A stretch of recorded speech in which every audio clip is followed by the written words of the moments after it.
Hello and welcome to World History Encyclopedia's podcast, where we put your questions to archaeologists, historians and curators, our experts on history. I'm Fiona Richards and I'm delighted to be here today talking to Dr. John Tidmarsh.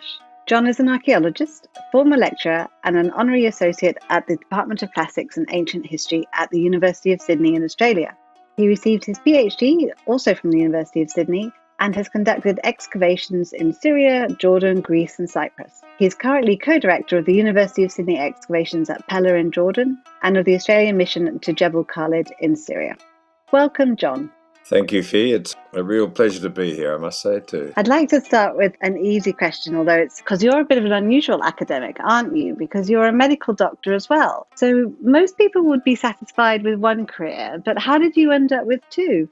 Well, it's a very good question, Fee, and not all that easy to answer. But look, going at school, I was always interested in, I guess, more the classics. I did Latin all the way through school, and then I was able to do it at university during my medical degree. And I did 4 or 5 years of ancient Greek at school as well, though sadly I had to give that up when I did my medical degree because you had to do some medical subjects. And I guess, in all modesty, because I did pretty well in both those subjects, I always had a penchant for the classics. And after I finished my specialist training in medicine, I was an endocrinologist. And I must say at that stage I had the top job, I guess, in one of the bigger hospitals in Sydney. I thought, well, look, I really want to go back to do classics and archaeology, and I was interested in it. I went on a tour after my specialist degree with a person I knew who had the chair in classical archaeology, and I'd known him because I was at the same university college as he was staying at. And after that, I thought, well, I want to pursue archaeology more seriously. I continued on with medicine. I did half and half, and obviously went back to do my BA, MA, and PhD in archaeology. And then tutored for a while, and then lo and behold, a job came up when I was a half-time job teaching or lecturing in classical archaeology at Sydney. So I was able to do half the week in medicine and half the week in archaeology, and it worked perfectly. And I'm still doing that to some degree, though I'm doing a lot less at Sydney University in terms of lecturing, but more taking tours overseas and, as you said, directing excavations in Syria, though that's obviously not on the cards at the moment, sadly. And because of the pandemic, we've had to put on hold our excavations in Jordan as well, but it'll come back later.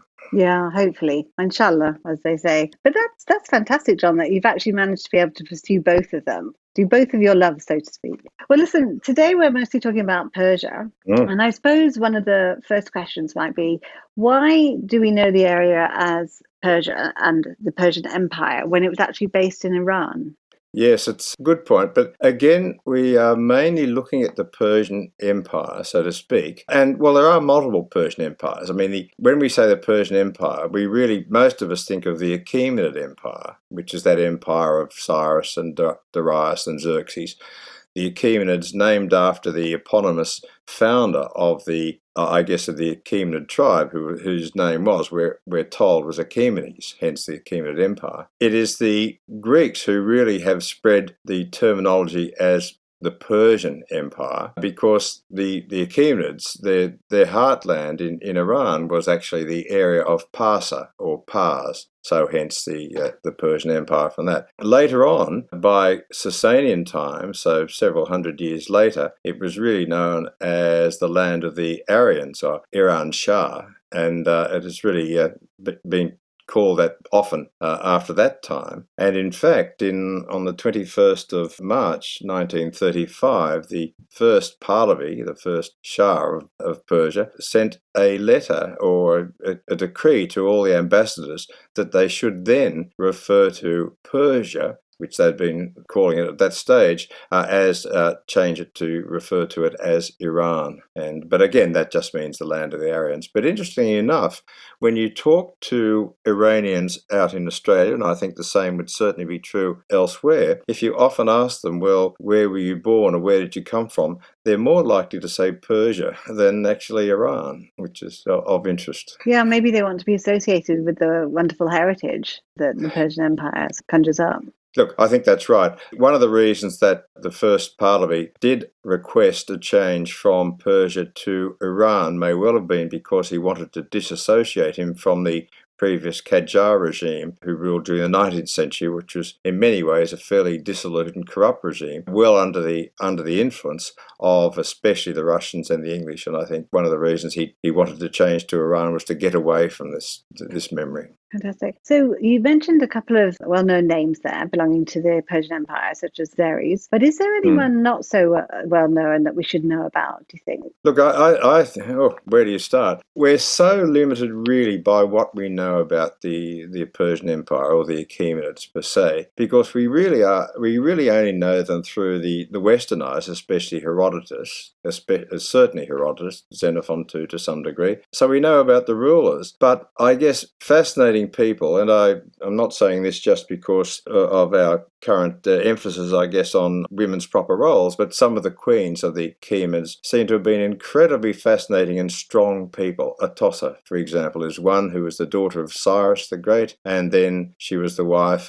of Cambyses' impostor, so-called Smerdis, and then Darius, and the mother of Xerxes, and she seems to have been a remarkably powerful and intelligent woman to have done all this, and we know very little about her indeed. And there's a whole string of these women, Esther, as of Esther and Mordecai fame, again, and the woman she displaced as the wife of Xerxes, Vashti, all incredibly powerful women who we know very, very little about. And I must say, I'd love to know more about these, but we are so limited by the Western authors, the authors who tell us all about this. Yeah, sadly, that's no surprise, really, is it, that women have been sort of written out of history, or not noted, perhaps. But perhaps that could be an idea for a book, John, for you could do about women of the Persian Empire. Look, I think it would be good. It has been attempted to some degree, but of course there must have been, there were records, Achaemenid records that existed, but many of these would have been destroyed with Alexander the Great's conquest, and others have been lost since that time. And so you'd be pushing to find enough to fill, enough to fill out the records, which these people really do, these females really do deserve. They obviously had tremendous power in the Achaemenid court. Are there any concepts or innovations that we use today that can be attributed to the Persians? Number one, their sensational road system, which Herodotus does describe in detail. And of course, even Sydney University, a team that we had working in Iran under Professor Dan Pott, partially uncovered one of the road stations not far from Persepolis. And they did have this remarkably efficient road system going all the way, really throughout the empire, the Royal Road especially, going from up to Sardis on the west coast of Asia Minor, but a whole series of other roads, which meant that any message could get through to virtually any part of the empire within a few days, and also the king's spies, those people who were sent by the king to make sure that none of the satraps, none of the district governors were getting above them, their station. They were also able to travel quickly, and of course soldiers to any part of the empire. And this really was, I think, the first of the particularly efficient travel systems which we all use now. The other one is, it's not a concept, but it's an area which is really neglected, and I guess from the medical world I'm interested, and it's not the Achaemenids, but it's a later empire, but it should be mentioned, of that of the Sasanians, who ruled between roughly 200 AD until Islam, is the establishment of one of the really great universities/hospitals, possibly the greatest in the ancient world, a real bridge between the medical schools of Greece, Alexandria, and then through to the Islamic medical schools of Baghdad. Jundi Shapur, or Gondi Shapur, is the name of the medical school/university, not only medical university, in southwest Iran, in Khuzestan, which these days the site is now covered with sugarcane. Now, whenever I try to take a picture of the site, all you see is sugarcane palm trees because it's on private land. But it established there was an actual hospital, an actual medical faculty, and it run on very modern terms, actually, much the same as what we do. And it influenced massively early Islamic medicine, and it wasn't until Baghdad, the Islamic era, got into its stride and then established hospitals that Jundi Shapur started to lose influence, and that many of the physicians moved from Jundi Shapur to Baghdad. But most people don't know about it, and yet it really is... without it, our medicine would have been a very different ball game, I think, for many hundreds of years. You see, there's so much more to these ancient empires that we know, I think. There are certain bits that we always hear about, aren't there? And then Yes, there are that's these right. other bits, which is what I love. So that's a great answer. Thank you. I mean, over the last few years, I've been asked to give quite a series of courses on ancient medicine. I swore that once I retired from medicine, I'd never do that sort of thing again, but they seem to be very popular, both pre-Islamic and Islamic medicine. And that's when I really started to look at Tundi Shapur, which, as the name implies, started just as a garrison of Shapur, one of the second ruler of the Sasanians. And until I really looked at it, I didn't, like you, I didn't really understand how important it was. It's one of those things you're not really taught about. And talking about the Sasanians, there's the ancient faith of Zoroastrianism, isn't there, which I love. Mm-hmm. And I think that had started before them, but they were the ones who made it a state religion, I think. But it's still being observed today, is that right? Yes, very much so. I mean, if you go to Iran today, which I guess I do 2 or 3 times a year, or did until the pandemic, one always visits nearly always visits the desert town of Yazd, one of the really ancient towns on the north-south trade routes in Iran, in the western part of Iran. And the main fire temple, I guess the headquarters of the Zoroastrian religion is in Yazd, at the modern fire temple there. Now, at the moment in Iran, there are about 20,000 Zoroastrians. By law, there has to be in the Iranian parliament 1 Zoroastrian, which is often not realised, just as there has to be 2 Christians and 1 Jew, for that matter. So admittedly, the Majlis, the parliament is 290 people, but we have no law in Australia saying you must have a Zoroastrian or you must have a Jew or you must have a Christian, etc. So there are significant numbers still of Zoroastrians in Iran. And of course, even though when the Islamic invasion came about, then the Zoroastrians tended to leave again round about the area of Persepolis, the Achaemenid heartland, which was also in many ways the Sasanian heartland. The Zoroastrians tended to melt away to more deserty places such as Yazd, so they are out of the main firing land. But they weren't forced to convert because they were, just like the Christians and the Jews, people of the book. So they were allowed to continue as Zoroastrians. They had to pay a poll tax, because they weren't Muslims, but they still continued on. And from time to time, however, they were persecuted to some degree. But of course, in the 9th and 10th centuries AD, there was quite an efflux from Iran, especially to India, hence where we know them as the Parsis. And of course, this comes straight out of Pars, Persia. So the Parsis are the Indian Zoroastrians, and of course now they're elsewhere. But the Parsis, especially the Indian ones, have continued, and I think this still continues, to send back a lot of money back to Iran, to the Zoroastrian communities there. Because when I was in Bukhara a couple of years ago, one of the buildings had Zoroastrian symbols on it. And I was really surprised to see that, because I had no idea that it had sort of spread beyond Iran. But did the religion spread far outside of Persia? Yes, it did, as I said, as far as India, but also along, because the Sasanians were right on the centre of the Silk Route. And so this was just as other religions, Manichaeism, for example, they were able to spread east and especially east and west to some degree. So yes, so it did spread, but via the Silk Route. Although even the earlier Parthians had, at least some of the Parthians had been Zoroastrians, probably the Parthian rulers, and there's still an argument as to whether the Achaemenids themselves, at least the Achaemenid rulers, may have been Zoroastrians or possibly very close to it at that stage. That's still a bit of debate, but if not Zoroastrians, they were very close to it in many ways. Well, I think we have a lot of questions from our WHE readers, so I think we should probably kick off with one of them. And our first is from Carmen, and she would like to know, why did Cyrus the Great take the title of King of Babylon away from his son after giving it to him, and what age would Cambyses have been when he held the title? Right, which is a cracker of a question, and it's always been one that's evoked a lot of controversy. Number one, and where we get this, the information we get this about is mainly from various tablets, clay tablets from Babylon, which have been, and as you know, the Babylonians were history freak, and they would write a lot of the stuff down on tablets, but many of these were just straight sort of commercial loans or what have you, but being in the year of such and such when Cyrus or when Cambyses was king of Babylon or whatever. So this would be the way of dating it. Now, there are quite a lot of these tablets, I think at least 30, who tend to mention this en passant, either, especially about Cambyses being king of Babylon, but virtually not until he starts his reign is he ever known as the king of all lands. He's just the king of Babylon. Now, initially, when people started to decipher these tablets, it was felt that these referred to right at the end of the reign of Cyrus, when Cambyses was coming into the throne, and then he was.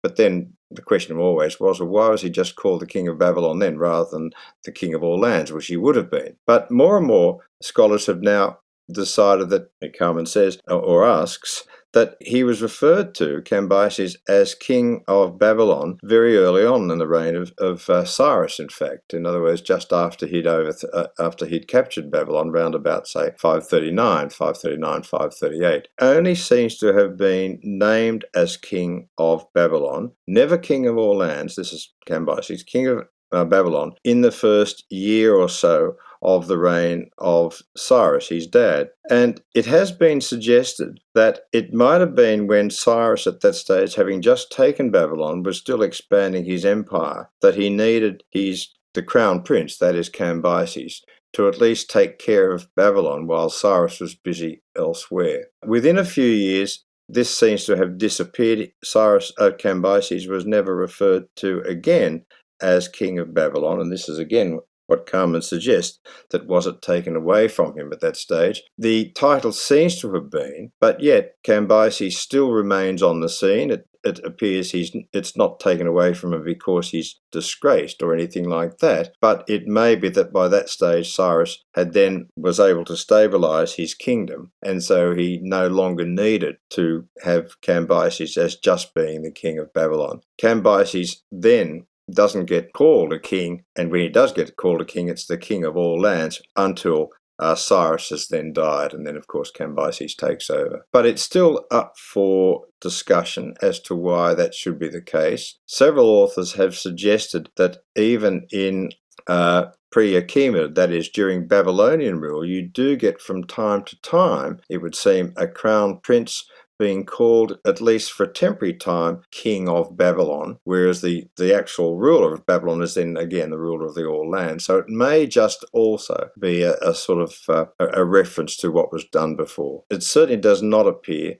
that Cambyses lost his title as king of Babylon, able to worship at one of the main temples there, Esagila, because he was in any disgrace or anything like that, as far as we can tell. Fantastic, thank you. We have another one now. How influential was Roman culture on ancient Iranians? Did they disparage it the same way Romans or Greeks viewed the Farsi? They didn't actually. Roman culture was pretty influential on the Sasanians, for example, because I guess these are the ones who, and I'll come back to the Parthians in a second, but what you certainly get is with the Roman culture, especially in the early days of the Sasanian rule, that is during the rule of the first few kings, Ardashir the first, who ruled roughly 220 to 240, and Shapur 240 to 270. These are rough dates rounding up the numbers. There were a lot of Roman innovations which came into the Sasanian world. For example, Shapur, the second king, managed to clean up 3 Roman emperors, which wasn't a bad feat, actually. He launched a whole series of investigations to the west. Gordian, the first Roman emperor, who was actually killed by his troops, but Shapur still took the credit for that. The second, the emperor, Gordian's successor, immediately became a payer of tribute to Shapur, and then about 20 or 30 years later, the third Roman Emperor Valerian became captive to Shapur and actually died in captivity. And sadly, Valerian was quite old, but Shapur still made him become a human footstool. So every time Shapur wanted to get onto his horse, poor old Valerian had to kneel down and Shapur stood on him and got on the horse. Well, at least one story goes. Now, what we see is with these conquests, quite a few things happen. We get coming into the Sasanian world the Roman method for building bridges and for building dams, and places even today the remarkable Shustar again in southwest Iran, has this huge series of dams and tunnels with great grinding wheels for grinding grain, all in the Roman tradition. And these were all established, it would seem, during Shapur's reign. We get the introduction of the mosaic technique, which wasn't a Sasanian technique at all, and it hadn't been used before that time, introduced into the Sasanian world. And of course, this is because the Roman armies not only travelled with soldiers, but they travelled with engineers, with artists, and what have you. And of course, when Shapur had his series of stunning victories against the Romans, these were the sort of techniques that were brought across by the Roman prisoners to Iran itself. Jundi Shapur, I mentioned the great medical university, or the great university / medical hospital, came into being during the time of Shapur. And again, it would seem that captive Roman physicians were brought across to found it. In fact, one of Shapur's wives, who was a daughter of a Roman emperor, seemed to have really been keen on doing this as well. So there's a whole, and the Roman planning, the sort of very grid plan that many of the Roman cities were based on, the sort of checkerboard plan, that was also an innovation which seems to have come into the Sasanian world at this time. And in fact, with the mosaics, I mentioned a lot of the subjects of the mosaics, and you also see this in the wonderful silver gilt dishes that we see, especially during the 4th century in the Sasanian world. Many of them have subjects which you can see, or motifs which come out of the Greco-Roman world. So there's quite a lot of culture coming in to the Sasanian, into the Iranian world at that time. Now, if you go back to the Parthians beforehand, that is the Parthians who roughly ruled between 247 BC until about 220 AD, of course, the Parthians straddled the Greek world as well as the Roman world. And of course, at least initially in the first few hundred years, the Parthians were very Phil-Hellene, very Greek lovers indeed as well. So there is this strong influence mainly coming from the west to the east. Much less in the earlier Achaemenid period. I love all these cultures, the way they're intertwined.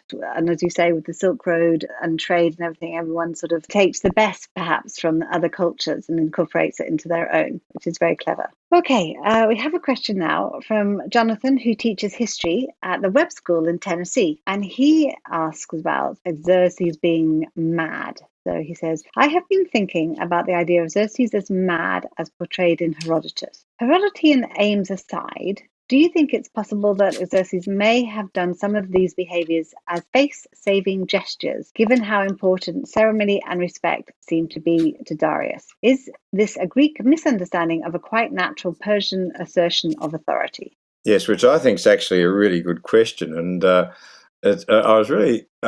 very glad he asked that, because, the last time I read Herodotus from cover to cover was lying on a Greek beach about 20 years ago. But I have read very often since then, obviously, Herodotus' description of the Achaemenids themselves. And this one has always been very fascinating. And the question is, as your correspondent Jonathan, is it? Yes. Asks, why would Xerxes, when he's crossing the Hellespont, suddenly, he loses his boat bridge, but why would he really lash the Hellespont, put fetters into the Hellespont, try to burn it, swear revenge at the fact of the Hellespont itself, blame the Hellespont for the humiliating disaster that he sees as his boat bridge sinks. And then, of course, he also executes the people who were responsible for planning it and building it. And number one, the question has always occurred to me, well, number one, is Herodotus being accurate about this, number one? And there's no doubt, I think, that Herodotus always had it in for Xerxes, no doubt because of Xerxes' burning of the Acropolis and destruction of Athens in 480. So when writing his histories, I think he certainly had it in for Xerxes. Number two, of course, was it actually accurate? I mean, did this actually happen or not? We only really have Herodotus' word for it. And this is one of the big problems, that if we have, again, a Greek writing about a Persian king and Achaemenid king who actually contributed a lot to destruction of Greek cities. Well, you may not be getting a particularly unbiased view of the whole thing. Was Xerxes as sort of arrogant and filled with hubris as Herodotus tells us? There are certainly other suggestions that he was, at least on occasions. His treatment of Egypt suggests that, I think, for sure. And of course, we also get his building or his cutting of the canal through the Athos Peninsula, when rather than drag his boats over the peninsula, which he could have easily have done, he went to massive efforts to build this great canal through the peninsula itself, Mount Athos, so his ships wouldn't get wrecked as had been done previously. And of course, he built it the wrong way, apart from the Phoenicians who knew how to build a canal properly. But he went to this massive trouble. Again, was this pure hubris that he felt he was so powerful he could? Now, as however was said, and I think this is a very good suggestion, and Jonathan suggests, is this really face-saving? And it's always seemed to me that there must be a lot of this face-saving in it. But also, in other words, he's got to at least, if this is an accurate account, then he has to impress his generals, his troops, that he's a man who can get revenge on what's been done to him.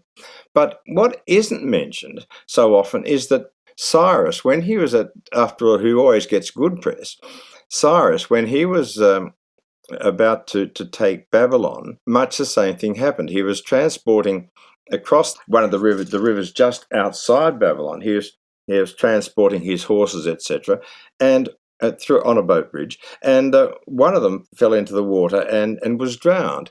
Now, Cyrus, we're told by Herodotus again, was absolutely furious and swore at the river and said, right, what I'm going to do, I'm going to make sure that I make you so low, the water will be so low that even women can get across without getting wet at all.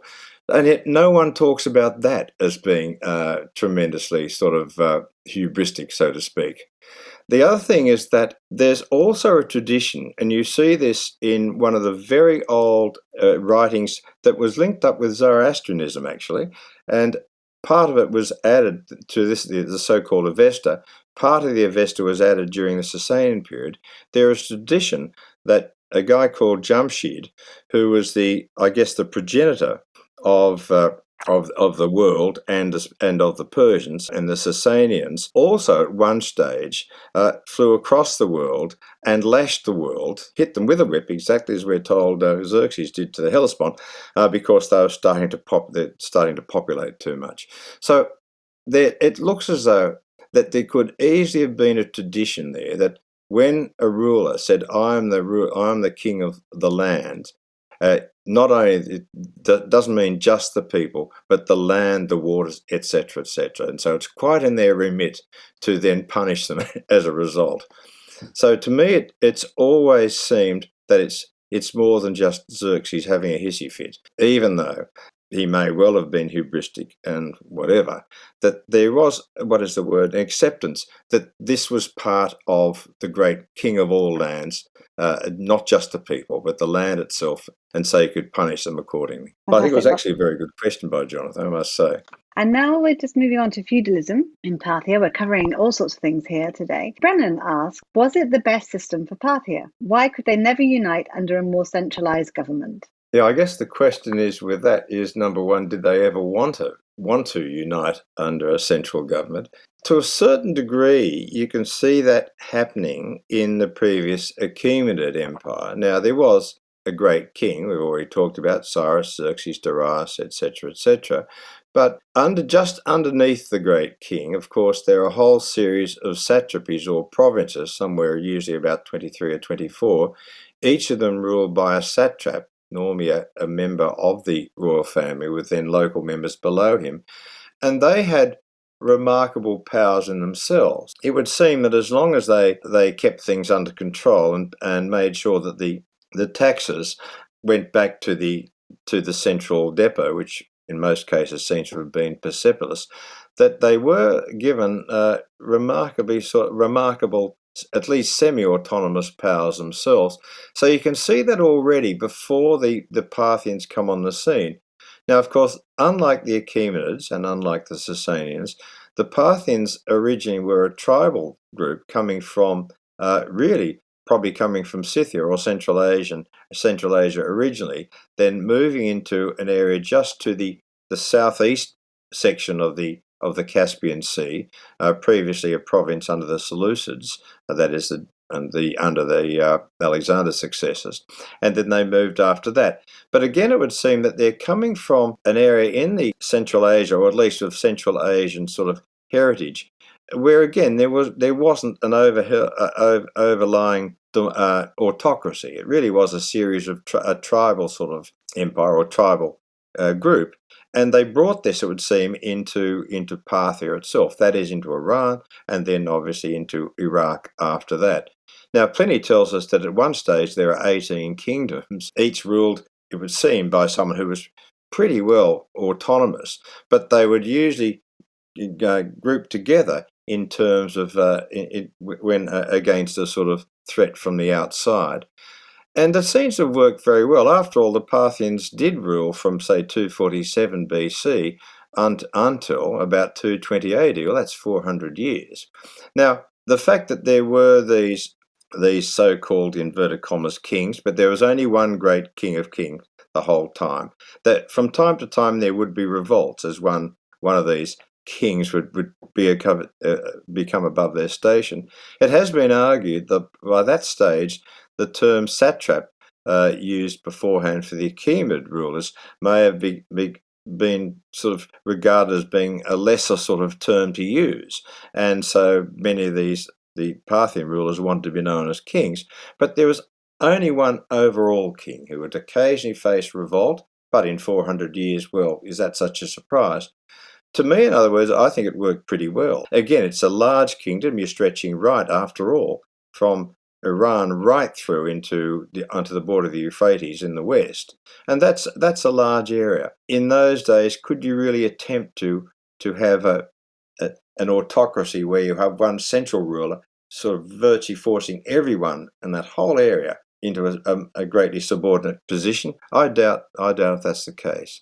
As I said, it lasted for 400 years. I think it was pretty effective, actually, to be honest. And you just mentioned, John, there, the wonderful city of Persepolis. Do you think that was one of the world's greatest ancient cities? Yes, I think certainly. I think a lot depends on how much is preserved. Persepolis was lucky and unlucky. Unlucky in that it was burnt by Alexander the Great, of course. Lucky in that the massive ash and debris as a result of the destruction by Alexander really protected a lot of the city from being the building blocks being taken away and being reused, or from the city being built on top of it. As you know as well as I do, Fee, that the trouble we have in many of the great archaeological sites, such as Pella and others, is that you get layer on layer on layer of building from thousands of years, and so it's very difficult to assess later on how great or how wide or how big a city was. You don't get that at Persepolis. It was incredibly rich. We know that Alexander stripped something like 4,000, maybe about 4,000 tons of bullion from it when he and that was just, it would seem, from the central palace part alone, from the platform from the citadel. He allowed his troops to plunder from the outside. So incredibly rich. One of the things with Persepolis, however, is that we still really don't know what its function was. It was never mentioned by any Greek author until those authors who wrote about Alexander's conquests. So even if it was a really powerful capital, you'd think at least someone like Xenophon, someone like Herodotus would have at least mentioned it in en passant at least. But it wasn't mentioned until we get Arrian and Diodorus Siculus and what have you in the 1st century BC, and then the writers after that. Whether it did function as a capital of the whole empire, which I think is a bit hard to justify that was what happened. Whether it was, as I think a lot of people would say, the great city which celebrated the New Year, the Nowruz, on the 21st of March each year, well, it is today, where the various satrapies would bring their offerings to the great king, and that might have been its chief function, and the fact that most of these were then stored in the treasury. In other words, it was a great city, but certainly not it would appear, not the great capital of the Achaemenid Empire that, say, Alexandria would have been, for example, for the Ptolemaic Empire or one of these other cities like that. But just the same, absolutely fascinating to visit. There's no doubt about that. That's really interesting that they would put so much into building something that was just used mainly once a year, isn't it? It really is. It's now there are a whole series of texts. Again, they're on tablets, clay tablets, which thousands from the so-called fortification area, and then about 800 or so from the treasury area. And in fact, when I was there in Iran again, about or just before the pandemic started, so I guess that was late 2018, the Tehran Museum had brought a whole large new series of texts and put them on display. And these so-called fortification and treasury texts mention the running of the area, but most of it is to do with what the builders around Persepolis are being paid, and both in money or in kind. There are no slaves, it would seem, but mainly in local areas. And very few of the texts really are far-ranging in terms of governing the whole empire, which again is quite interesting. It seems as though there's more a local concentration, at least for a lot of the text. Now, there's still many that haven't been interpreted, and maybe things will change. But it is interesting that you get this massive building, well, some 400 by 350 by 300 meters in terms of the central part, the palace part. Though, of course, there are a lot of villas surrounding Persepolis, and the very fertile plain around that would have been heavily populated. But it's interesting that much of this, you think, would be semi-deserted during the year when the king moved his court from the colder area to the warmer areas to the other capitals. So it's somewhat up in the air as to what its actual function really was. We just have to switch now to Syria, if that's okay, because Brennan also asked, what was life like for Syrian citizens during the 1st century BCE? Were citizens in a constant state of panic due to the forces of Rome, Syria, Parthia, etc.? Oh, that's a good question, Brennan, and one I had to give a talk about. It's a few months ago now, but in Syria. As Brennan would be aware, Syria, following Alexander the Great, comprised, I guess, the central part of the great Seleucid Empire, which was named after one of Alexander's generals, which essentially stretched from the shores of the Mediterranean in both modern-day Turkey and then on the Syria-Palestine coast, right through to modern-day Pakistan and a bit into Central Asia as well. And what we see is that over the next few hundred years, due to breakaway movements of the Greco-Bactrian cities, due to the Parthians invading the central part, during the loss of territory when the Seleucids were unwise enough to take on Rome, when they lost, therefore, modern-day Turkey to the Pergamene world, the Attalids of Pergamon, that this huge Seleucid Empire just contracted. Now, by the 1st century BC, therefore, it was just a tiny rump of what it was beforehand. And what you got is a series of very small areas in modern-day Syria and modern-day Jordan, Israel, Lebanon, very small areas in which descendants of Seleucus I, but well past him, of course, were just fighting amongst themselves. And this really seems to have started about the mid-2nd century BC, when a particular ruler, Demetrius, had a couple of sons, another Demetrius and another Antiochus, and of course they had various children, and each of them tried to claim a part of the Seleucid Empire for themselves. Now, by then they'd contracted to Syria, which meant that there are these, like condottieri, as one description was, these rulers fighting amongst themselves all in the middle of Syria, just fighting to sort of grab parts of the empire, which by now is a minuscule part. Now there's the fact that by then we get the cities on the coast, of the Mediterranean coast from about 125 onwards, and then well into the 1st century, are all breaking away from Seleucid rule anyhow and declaring their independence.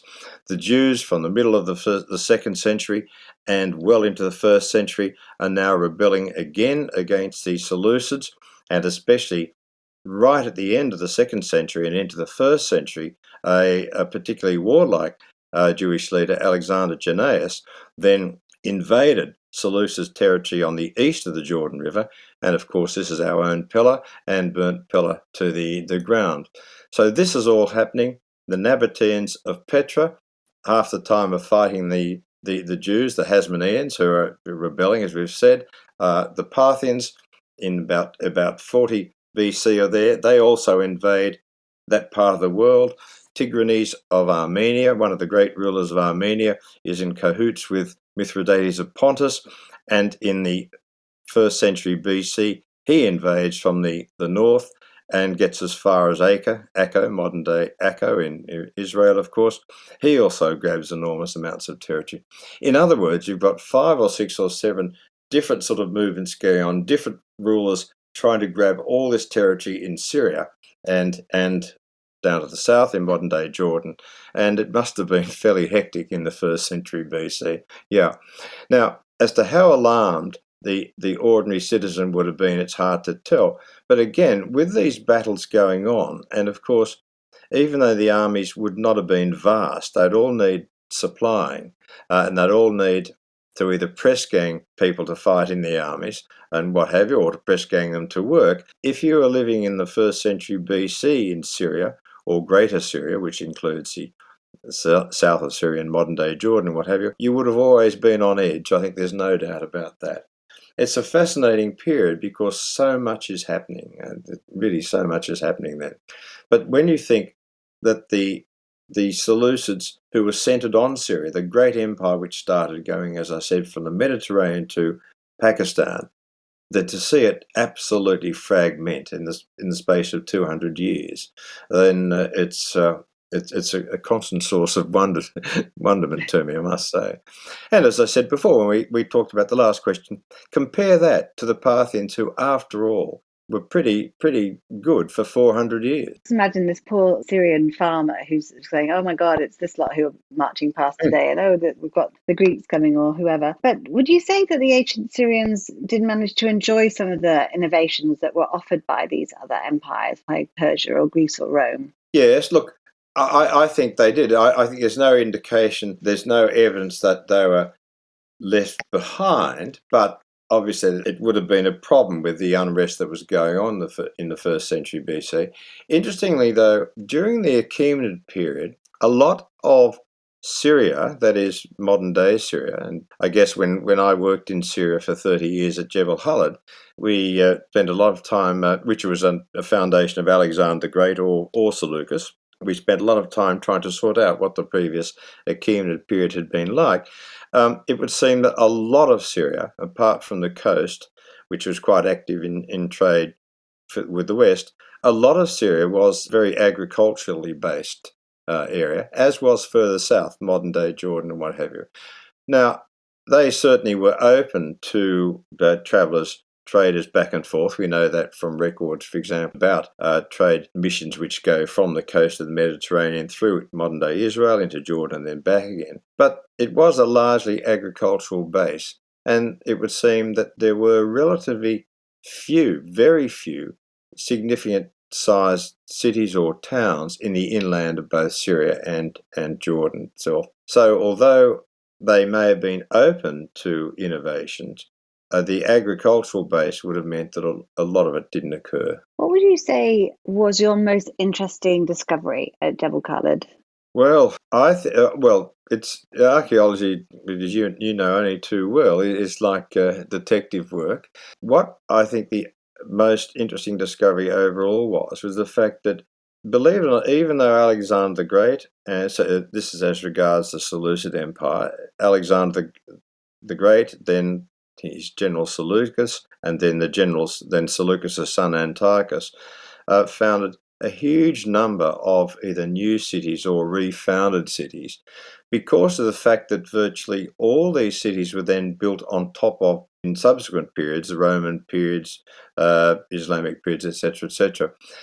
We have virtually not been able to find anywhere in the East what a foundation of Alexander or Seleucus actually looked like. How did they lay out the streets? Where did they put the temples? What did the temples look like? Were they really influenced mainly by the West, by Greek temples, by the East, etc.? At one stage it seemed that it would be sorted out quite nicely to some degree when in the 1960s and then into the 70s until the Russian invasion of Afghanistan, a city by its modern name, Ai-Khanum, was found on the banks of the Oxus River. And this again seemed to be a pure Seleucid foundation, or possibly by Alexander the Great, but then it again wasn't covered up by subsequent civilizations. But sadly, of course, after 15 years excavation, the Russian invasion stopped that, and now the place Ai-Khanum has been totally plundered, and it's an absolute loss. Now, we thought, right, at Jebel Khalid, we'd do exactly the same thing, set right on the Euphrates River, wonderful wall around it, 3.4 kilometers, nothing built on top of it, nothing built below it, so a pure foundation of Alexander or Seleucus, and in a way this was, the most exciting foundation was working out what the blocks looked like, what the houses looked like, what the temples looked like, what the governor's palace looked like, where did the influence come from the east, from the west. We were going great guns, of course, and of course then the Syrian civil war came into being, and we haven't been able to get back there since 2010. But we have published 6 volumes already, with the 7th coming on. So it wasn't just one single finding, but just the fact that we've done more than any site else in the East in what we have done so far, in really getting a plan out of what a new colony looked like, or new city built on a very strategic crossing of the Euphrates, what it actually looked like, what they looked like. And if only we could get back there again. I was going to say, have you had any information about the site? Do you know if it's been looted or damaged in any way? Yes, we have, because it was 100 meters above the Euphrates on this rocky outcrop, and that's one of the reasons it was built there, because it commanded a very strategic crossing of the Euphrates, and because it was so high up, it would never be flooded when the Euphrates was in flood. We understand that there was on the top of the governor's palace, which again is the highest point within the walls, there was a gun emplacement built, but it would seem, as far as we can tell, that there's nothing disastrous, nothing like what we see in Afghanistan at this place I mentioned, Ai-Khanum, which is absolutely destroyed and plundered, and that hasn't happened from what we understand at Jebel Khalid. Though it's interesting that our village, our main village for supplies, which used to be a very famous site in antiquity called Hierapolis, Holy City, Membridge it's now called, the main village about 20 minutes away from where our dig house and everything was. That was the centre of the headquarters for ISIS for quite a while, and then it was taken over by the Kurds, and poor old Membridge, it was just being tidied up each year, because it was a very famous site in antiquity.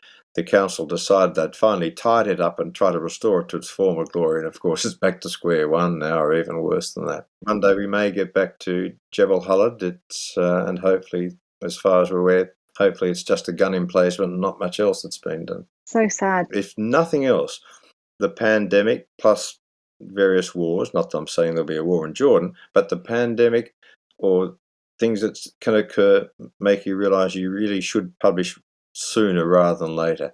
And I must say that we really did the right thing in Jebel Khalid, in that every few years we would have a study season.